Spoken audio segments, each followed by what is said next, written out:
الرجيم بسم الله الرحمن الرحيم الصلاة والسلام عليك يا رسول الله وعلى آلك وأصحابك يا حبيب الله الصلاة والسلام عليك يا نبي الله وعلى آلك وأصحابك يا نور الله سرکار مدینہ راحت قلب و سینہ صاحب معطر پسینہ صلی اللہ تعالی علیہ وسلم کا فرمان باقرینہ، اے لوگو، بے شک بروز قیامت اس کی دہشتوں اور حساب کتاب سے جلد نجات پانے والا شخص وہ ہوگا جس نے تم میں سے مجھ پر دنیا کے اندر بکثرت درود شریف پڑھے ہوں گے۔ صلو علی الحبیب صلی اللہ تعالی علی محمد وعلی آلہ وصحبہ وبارک وسلم۔ قیامت کا دن بہت ہی ہولناکیوں والا دن ہوگا۔ سورج 1.25 میل پر رہ کر آگ برسا رہا ہوگا، زمین تانبے کی ہوگی اور انسان کو اپنے گناہ یاد آ رہے ہوں گے، جنت سے روک دیا گیا ہوگا، جہنم کا کھٹکا ہوگا۔ ایسے میں حساب کتاب سے جلد نجات پائے گا کون؟ جو اللہ کے حبیب صلی اللہ علیہ وسلم پر کثرت سے درود و سلام پڑھنے کا شرف حاصل کرے گا۔ کثرت سے کیا مراد ہے؟ کسی نے 313 بار کہا، کسی نے 500 بار کہا، کسی نے 700 بار کہا، مختلف اقوال بزرگوں کے ہیں، تو 313 مرتبہ پڑھ لیا جائے، اللہ ہمیں نصیب فرمائے۔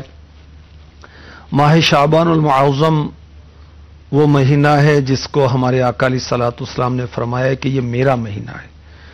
اس مہینے کی 15ویں شب کو شب براءت ہے، چھٹکارا پانے کی رات، رحمتوں کی برسات کی رات، بھلائیوں کے دروازے کھل جانے کی رات۔ اس رات میں انسان کی عمر لکھی جاتی ہے، رزق لکھا جاتا ہے، موت کے بارے میں لکھا جاتا ہے، ڈھیروں ڈھیر گناہگار بخشش اور مغفرت سے فیضیاب ہوتے ہیں، مگر بعض ایسے بھی ہیں جو اس رات بھی نہیں بخشے جاتے جبکہ اللہ کی بارگاہ میں سچی توبہ نہ کریں۔ ہمارے آقا علیہ الصلوۃ والسلام نے 6 آدمیوں کے بارے میں ایک روایت میں یوں ہے فرمایا: شراب کا عادی، ماں باپ کا نافرمان، زنا کا عادی، قطع تعلق کرنے والا، تصویر بنانے والا چغل خور۔ اور بھی روایات ہیں، مشرک، عداوت والے کے بارے میں بھی ہے، کینہ رکھنے والوں کے بارے میں بھی ہے۔ وہ جو شراب کا عادی ہے وہ شب براءت میں بھی نہیں بخشا جاتا، یہ اتنا بڑا مجرم ہے، اور شب براءت پر بھی نہ بخشا جائے، اب بھی توبہ نہ کرے تو کب توبہ کرے گا؟ اتنی بڑی بات ہی نہیں، اتنا بڑا مجرم ہے یہ۔ برائیوں کی ماں مکتبۃ المدینہ نے ایک رسالہ شائع کیا ہے، اس کو اگر پڑھیں تو اس کی برائیوں سے کافی حد تک آگاہی ہو جائے گی۔ دوسرا، وہ بدنصیب ہے جو شب برات کی بخشش سے محروم رہتا ہے، جو ماں باپ کا نافرمان۔ اللہ تبارک و تعالی والدین کے نافرمان کی شب براءت میں بھی بخشش نہیں فرماتا۔ ماں اور باپ کو ستانے والے اور نافرمانی کرنے والے کی طرف رحمت کی نظر نہیں فرماتا۔ یاد رکھیے، ماں باپ کی نافرمانی بہت بڑا گناہ ہے اور عذاب کا باعث ہے۔ قرآن پاک نے والدین کی نافرمانی سے منع کیا، اور حدیث مبارکہ میں والدین کی نافرمانی سے سختی سے منع کیا گیا ہے۔ اور پارہ 15 سورہ بنی اسرائیل کی آیت نمبر 23 میں تو یہاں تک کہا گیا کہ ان کو اف بھی نہ کہو، ہوں بھی نہ کہو۔ اور میرے آقا صلی اللہ علیہ وآلہ وسلم کا فرمان عالی شان ہے، اگر کلام عرب میں لفظ اف کے علاوہ کوئی اور ایسا لفظ ہوتا جس میں لفظ اف کی بجائے کم تکلیف کا معنی پایا جاتا تو وہی کم تکلیف والا لفظ فرمایا جاتا۔ فرمایا بے شک اللہ تبارک و تعالی نے والدین کے ساتھ حسن سلوک کرنے کا تاکیدی حکم ارشاد فرمایا ہے، والدین کے ساتھ اچھا معاملہ کرنا ہے، اچھا رویہ کرنا ہے، اچھا سلوک کرنا ہے، اور جو والدین کی نافرمانی کرے اللہ کی پناہ۔ فتاوی رضویہ شریف میں سیدی اعلی حضرت عظیم البرکت عظیم المرتبت مجدد دین و ملت پروان شمع رسالت امام احمد رضا خان رحمۃ اللہ تعالی علیہ فرماتے ہیں، باپ کی نافرمانی اللہ جبار و قہار کی نافرمانی ہے، اور باپ کی ناراضی اللہ جبار و قہار کی ناراضی ہے۔ جب تک باپ کو راضی نہ کرے گا اس کا کوئی فرض قبول نہیں ہوگا، کوئی نفل قبول نہیں ہوگا، کوئی نیک عمل اصلاً مقبول نہیں۔ عذاب آخرت کے علاوہ دنیا میں بھی جیتے جی سخت بلا نازل ہوگی، شدید آفتیں آئیں گی، مرتے وقت معاذ اللہ کلمہ نصیب نہ ہونے کا خوف ہے۔ کس کو؟ جو باپ کا نافرمان ہے، باپ کا نافرمان۔ باپ اگر شرعی طور پر صحیح حکم دے رہا ہے، اللہ اس کے رسول کے فرمان کے مطابق ہی اس کا کہنا ہے، پھر بھی نہیں مانتا تو یہ نافرمان ہے، اور نافرمان کے لیے کتنے سخت معاملات ہیں۔ المستدرک للحاکم حدیث نمبر 7345 ارشاد ہوا، سب گناہوں کی سزا اللہ تعالی چاہے تو قیامت کے لیے اٹھا رکھتا ہے، مگر ماں باپ کی نافرمانی کی سزا جیتے جی پہنچاتا ہے۔ نافرمان جو ہے ماں باپ کا، اس کو دنیا میں بھی سزا ملتی ہے۔ میرے آقا صلی اللہ علیہ وآلہ وسلم نے ارشاد فرمایا، والدین کا نافرمان اگرچہ روزہ رکھے، نماز پڑھے، یہاں تک کہ وہ نماز روزہ میں یکتا ہو جائے، منفرد ہو جائے، اور اس کا انتقال اس حال میں ہو کہ اس کے والدین اس پر ناراض ہوں، تو وہ اللہ تعالی سے اس حال میں ملے گا کہ اللہ تعالی اس پر غضب فرمائے گا۔ مجمع الزوائد حدیث نمبر 4763، فرمان مصطفیٰ صلی اللہ علیہ وآلہ وسلم، جس نے اپنے والدین یا کسی ایک کو پایا، ماں یا باپ کو، اور ان کے ساتھ اچھا سلوک نہ کیا، وہ بھی شقی ہے، بدبخت ہے۔ مسند احمد حدیث نمبر 7455، فرمایا اس آدمی کی ناک مٹی میں مل جائے جس کے پاس اس کے والدین نے بڑھاپے کو پا لیا اور اس کے والدین نے اس کو جنت میں داخل نہیں کیا، یعنی بوڑھے ماں باپ کی خدمت کر کے جنت حاصل نہ کر سکا۔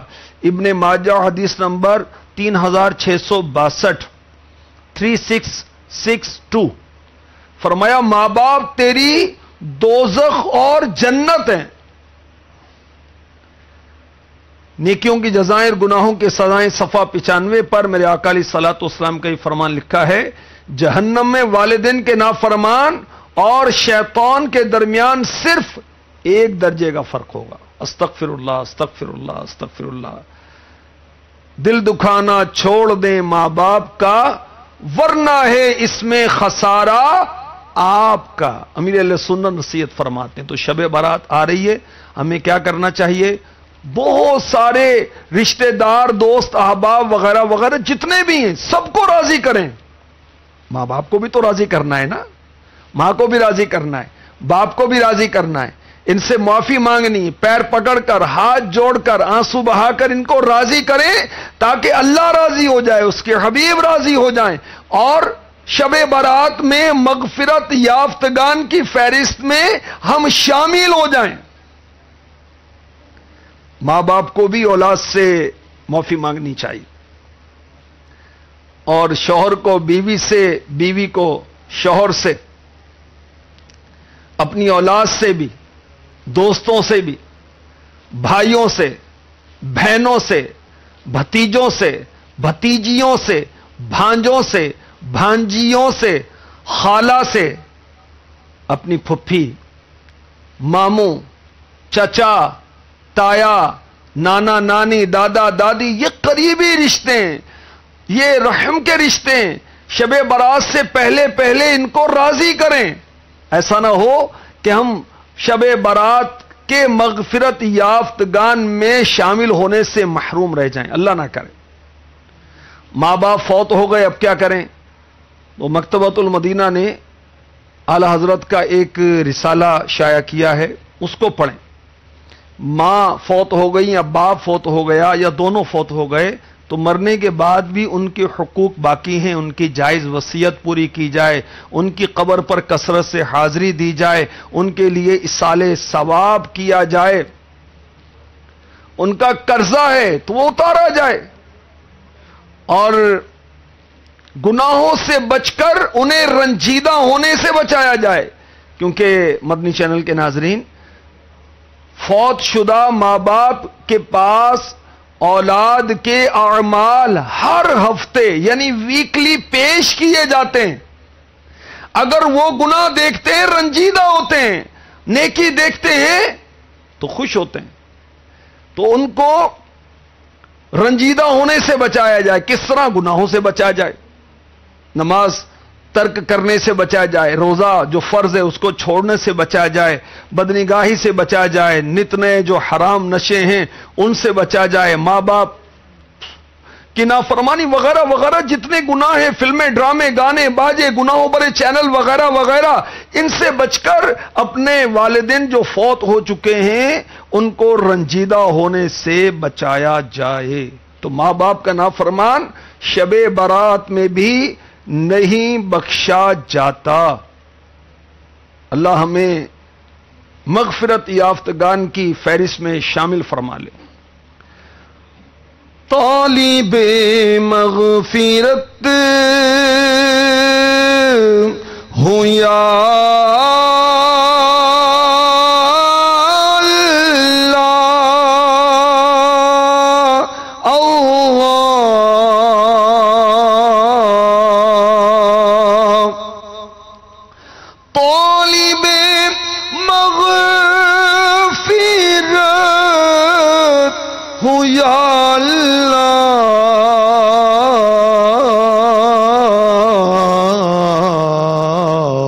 کرم بہر مصطفیٰ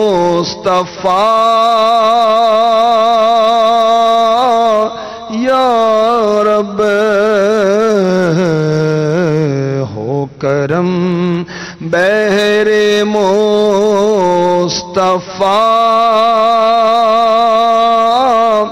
یا رب. امین بجاہ النبی الامین صلی اللہ تعالی علیہ وسلم. بدکاری کا عادی، یہ بدنصیب بھی شب برات میں نہیں بخشا جاتا جب تک کہ توبہ نہ کرے. اور بدقسمتی کے ساتھ سوشل میڈیا کا مس یوز، موبائل، انٹرنیٹ اور اللہ کی پناہ گناہوں کا سلسلہ عام ہو گیا، اور آپس میں غلط رابطے اور غلط تعلقات، نتیجہ بہت ہی بھیانک.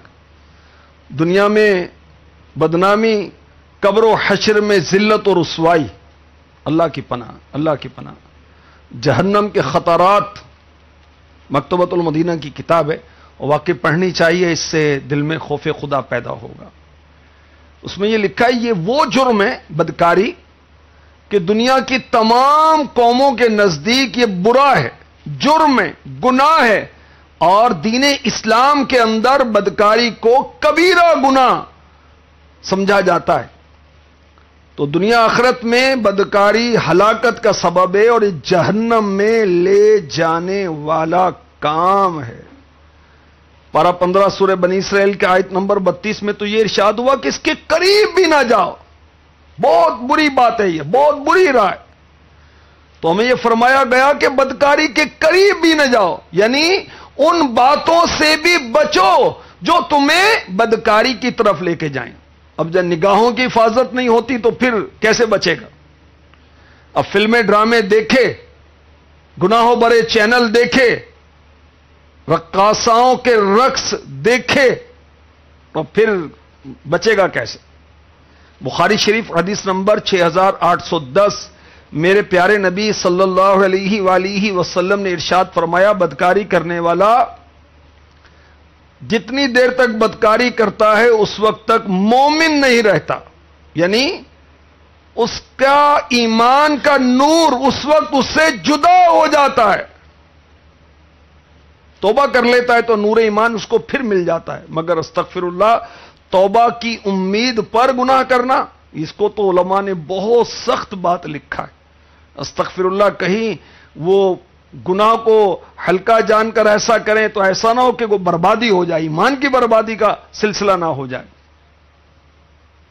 مستدرک حدیث نمبر 2308، رسول کریم صلی اللہ علیہ وآلہ وسلم نے ارشاد فرمایا، جس بستی میں بدکاری اور سود ظاہر ہو جائے تو انہوں نے اپنے لیے اللہ تعالی کے عذاب کو حلال کر لیا۔ اللہ کی پناہ، اللہ کی پناہ، اللہ کی پناہ۔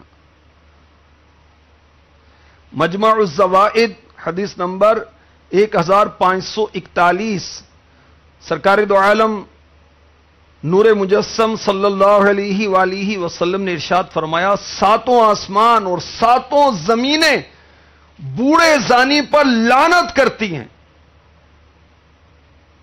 اور زانیوں کی شرم گاہ کی بدبو جہنم والوں کو ایذا دے گی۔ استغفر اللہ، استغفر اللہ، استغفر اللہ۔ اللہ کی پناہ، اللہ کی پناہ۔ اللہ تعالیٰ سچی توبہ نصیب فرما دے۔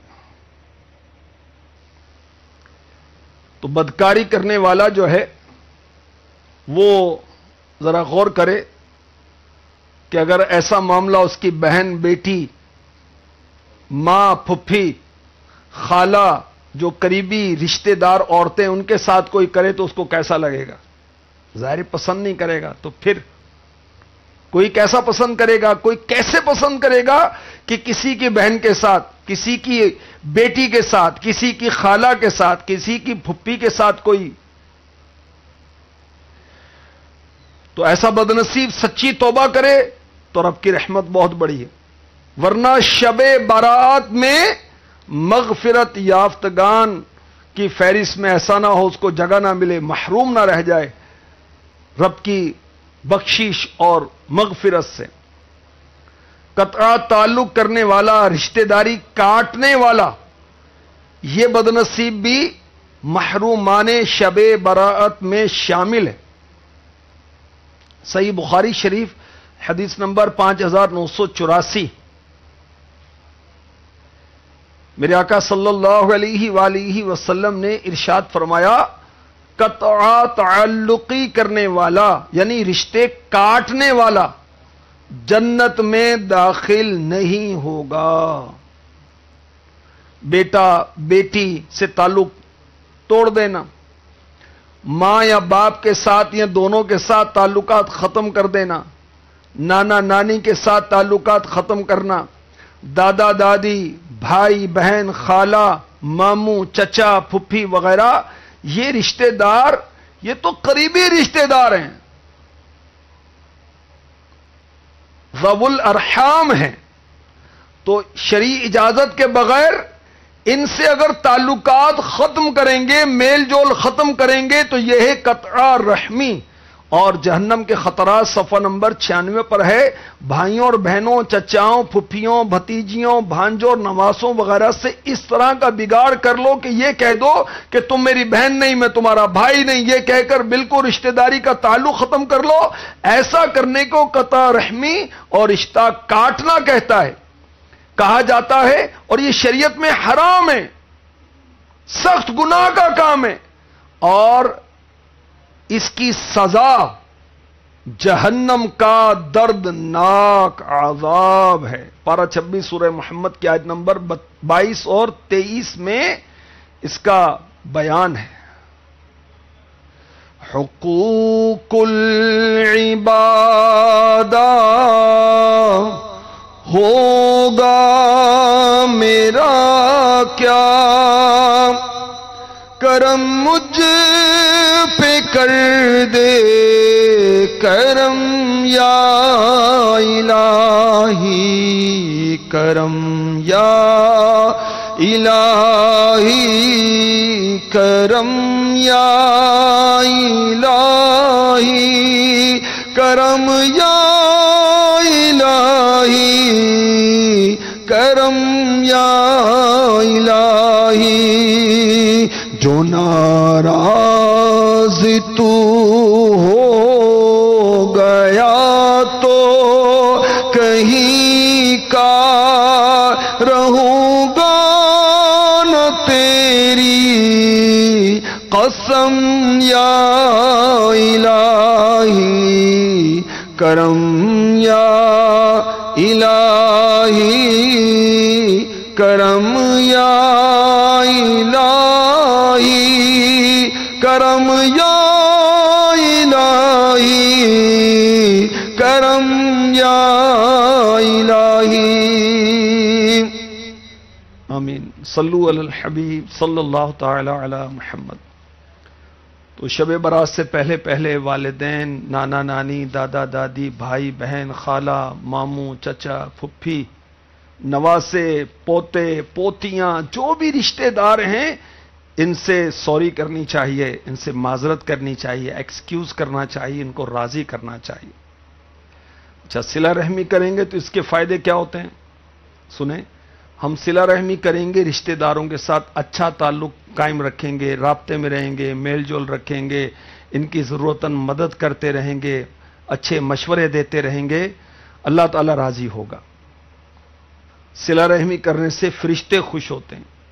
جو رشتہ داروں کے ساتھ اچھا سلوک کرتا ہے، لوگ اس کی تعریف کرتے ہیں۔ جو رشتہ داروں کے ساتھ اچھا سلوک کرتا ہے تو وہ شیطان کو غمگین کرتا ہے، اور اس کو غمگین ہی کرنا چاہیے۔ جو صلہ رحمی کرتا ہے، اس عمل سے اس کی عمر میں اور رزق میں برکت ہو جاتی ہے۔ جو صلہ رحمی کرتا ہے اس کو دلی اطمینان نصیب ہوتا ہے، دلوں کا چین نصیب ہوتا ہے۔ اور حدیث پاک میں بھی ہے کہ فرائض کی تکمیل کے بعد افضل اعمال وہ ہیں جو مومن کی خوشی کا باعث بنے۔ تو یہ بھی مومن ہے نا، مسلمان ہوتے ہیں ہم، مسلمان تو ہماری اولاد بھی مسلمان ہے الحمدللہ، تو ان کو راضی کرنا چاہیے۔ صلہ رحمی کرنے سے محبت میں ترقی ہوتی ہے، زیادتی ہوتی۔ جن لوگوں پر احسان کریں گے وہ اس کی خوشی اور غمی میں شامل ہوں گے اور اس کی مدد کریں گے، تو آپس کی محبت بڑھے گی۔ بیٹی کی پرورش مکتبۃ المدینہ کا بڑا پیارا رسالہ ہے، آپ اس میں یہ صلہ رحمی کے فضائل اور فوائد پڑھ سکیں گے۔ تصویر بنانے والا یہ بھی شب براءت کی برکتوں سے اور مغفرتوں سے محروم رہے گا۔ شدید وعید اس کے لیے آئی۔ ایک حدیث میں بخاری شریف کی، تصویر بنانے والے پر خدا کی لعنت۔ حضرت سیدنا ابن عباس رضی اللہ عنہما سے روایت ہے، انہوں نے کہا کہ میں نے رسول اللہ صلی اللہ تعالی علیہ وسلم کو فرماتے ہوئے سنا، ہر تصویر بنانے والا جہنم میں، اس نے جتنی تصویریں بنائی ہیں ہر تصویر کے بدلے اللہ تعالیٰ اس کے لیے ایک جان پیدا فرمائے گا جو اس کو جہنم میں عذاب دے گی۔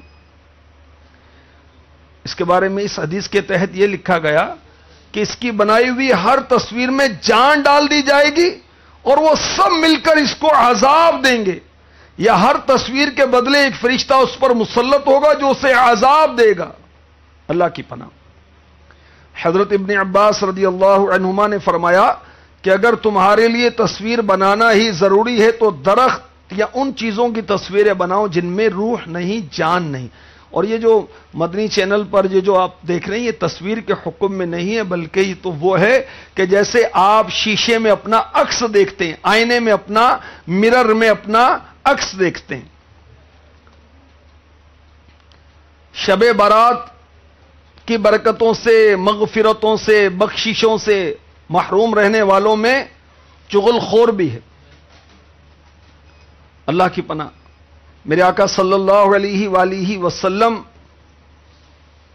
نے ارشاد فرمایا، طلب العلم فریضۃ علی کل مسلم، علم کا حاصل کرنا ہر مسلمان مرد و عورت پر فرض ہے، مگر علم تو وہ حاصل کریں جس میں دنیا کا مال ملے، شہرت ملے، عزت ملے، آنر ملے۔ وہ علم جو رب کے قریب کرے، وہ علم جو ہمیں گناہوں سے آگاہ کرے، وہ علم جو ہمیں جنت میں لے جانے والے اعمال کے بارے میں بتائے. علم قرآن، علم حدیث، علم دین، اس کی طرف رغبت بدقسمتی کے ساتھ کم ہے. تو یاد رکھیے چغل خوری یہ بھی باطنی امراض ایک مرض میں سے ہے، اور اس کا علم سیکھنا فرض ہے. چغل خوری کیا ہے؟ امیر اہل سنت برے خاتمے کے اسباب صفحہ نمبر 9 اپنے رسالے میں لکھتے ہیں. علامہ عینی رحمۃ اللہ علیہ نے امام نووی رحمۃ اللہ علیہ سے نقل فرمایا، کسی کی بات نقصان پہنچانے کے ارادے سے دوسرے کو پہنچانا چغلی ہے. اور قرآن پاک نے بھی چغل خور کی مذمت کی. پارہ 29 سورہ قلم کی آیت نمبر 10 اور 11 میں اس کی مذمت کی گئی. اور یہ بھی یاد رکھیے الترغیب و ترہیب حدیث نمبر 28 کہ یہ چغل خوری جو ہے یہ ایمان کو برباد کرنے والا عمل ہے. رحمت عالم صلی اللہ علیہ وسلم نے ارشاد فرمایا، غیبت اور چغلی ایمان کو اس طرح قطع کر دیتی ہے، کاٹ دیتی ہے، جیسے چرواہا درخت کو کاٹ دیتا ہے. اللہ کی پناہ، اللہ کی پناہ. اللہ تعالی ہمیں چغل خوری سے بچائے. میرے آقا علیہ الصلوۃ والسلام نے ارشاد فرمایا المعجم الاوسط حدیث نمبر 7697، اللہ عز و جل کے نزدیک تم میں سب سے زیادہ محبوب وہ لوگ ہیں جو تم میں سب سے زیادہ خوش اخلاق ہیں، جن کے ساتھ رہنے والا ان سے اذیت نہیں پاتا، جو لوگوں سے محبت کرتے ہیں، لوگ ان سے محبت کرتے ہیں. اور تم میں سب سے زیادہ ناپسندیدہ لوگ وہ ہیں جو چغلیاں کھاتے ہیں، دوستوں میں جدائی ڈالتے ہیں اور پاک باز لوگوں کے عیب تلاشتے ہیں.